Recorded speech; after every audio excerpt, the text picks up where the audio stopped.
C'est un tournant historique qui se joue aujourd'hui pour le FC Barcelone.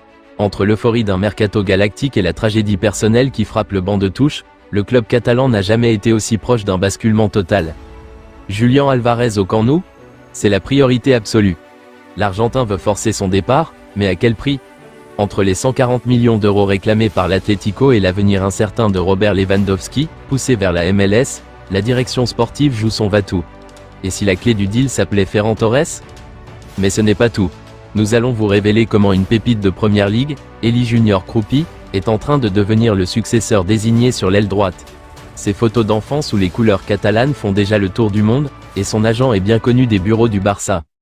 Enfin, nous plongerons dans l'intimité de Hansi Flick. Alors qu'il s'apprête à disputer le Classico le plus important de sa carrière, l'entraîneur allemand vient de perdre son premier supporter, son père. Celui-là même qui, après un accident qui aurait pu le priver de ses jambes, l'a forcé à devenir une légende. Reste avec nous jusqu'au bout, car entre les coulisses financières du mercato et le drame humain qui entoure Hansi Flick, le Barça que vous connaissez est sur le point de changer à jamais. Barcelone a identifié Julián Álvarez comme sa priorité absolue pour le prochain mercato estival, le staff sportif et technique du club étant unanime pour faire de l'Argentin l'homme de base de l'attaque la saison prochaine. L'attaquant de l'Atlético Madrid aurait déjà exprimé sa volonté de forcer un transfert vers le Camp Nou, même si l'opération s'annonce loin d'être simple. Robert Lewandowski s'est vu proposer une prolongation de contrat à des conditions nettement revues à la baisse, le club envisageant pour lui un rôle de soutien aux côtés d'une recrue phare. Toutefois, le Polonais aurait reçu une offre bien plus lucrative en provenance de la MLS. Son agent, Pini Zahavi, a rencontré le président Joan Laporta et le directeur sportif d'Eco à Barcelone la semaine dernière. Barcelone estime que l'Atlético fixera le prix d'Álvarez entre 120 et 140 millions d'euros, une somme qui met à rude épreuve le budget estival du club, estimé à 180 millions d'euros, surtout si les Blaugrana poursuivent également Alessandro Bastoni et Anthony Gordon. Ferran Torres, auteur de 20 buts cette saison, pourrait être inclus dans la transaction, même si l'attaquant natif de Valence souhaite toujours s'imposer au club. Barcelone surveille de près Elie Junior Kroupi, l'ailier français de 19 ans qui impressionne actuellement à Bournemouth sous les ordres d'Andoni Iraola. Le jeune joueur, qui fêtera ses 20 ans en juin, s'est rapidement imposé en Première Ligue et attire l'intérêt de plusieurs grands clubs anglais. Kroupi a débuté sa carrière à Lorient, où il est resté une saison après la relégation du club et a terminé meilleur buteur de la deuxième division française. Bournemouth l'a ensuite recruté pour 13 millions d'euros, et il continue de s'épanouir sur la côte sud.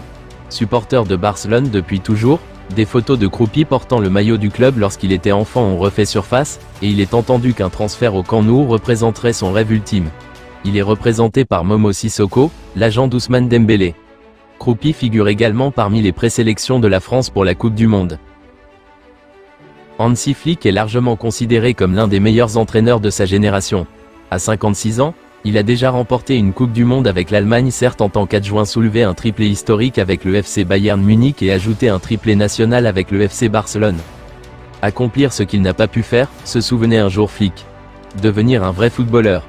À 5 ans, ce rêve a failli prendre fin. Flick a été percuté par une voiture alors qu'il faisait du vélo dans le village et a subi une grave blessure à la hanche. Sa convalescence a été longue, et à un moment les médecins ont envisagé de poser des vis en titane. Flick pense que son père a changé le cours de sa vie. Non seulement il a convaincu les médecins de ne pas procéder à l'opération, mais il a aussi poussé son fils à continuer, l'encourageant même à taper dans un ballon avec la jambe bandée. La même intensité a marqué leur relation sous d'autres aspects. Son père pouvait être à la fois bienveillant et strict. Il lui a offert un jour des chaussures Puma noires et jaunes, comme celles de Pelé, pour récompenser ses efforts. Mais après une défaite, le jeune Hansi a dû rentrer seul à pied à travers une forêt enneigée. Des années plus tard, ces expériences allaient façonner l'entraîneur qu'il est devenu. Sur le banc, Flick a choisi une approche différente, offrant à ses joueurs ce qui lui avait souvent manqué enfant, du calme, de la confiance et la liberté de faire des erreurs. Car derrière les trophées et la réussite se cache une histoire qui ne parle pas seulement de football, mais aussi d'un père qui, à sa manière, a tout façonné.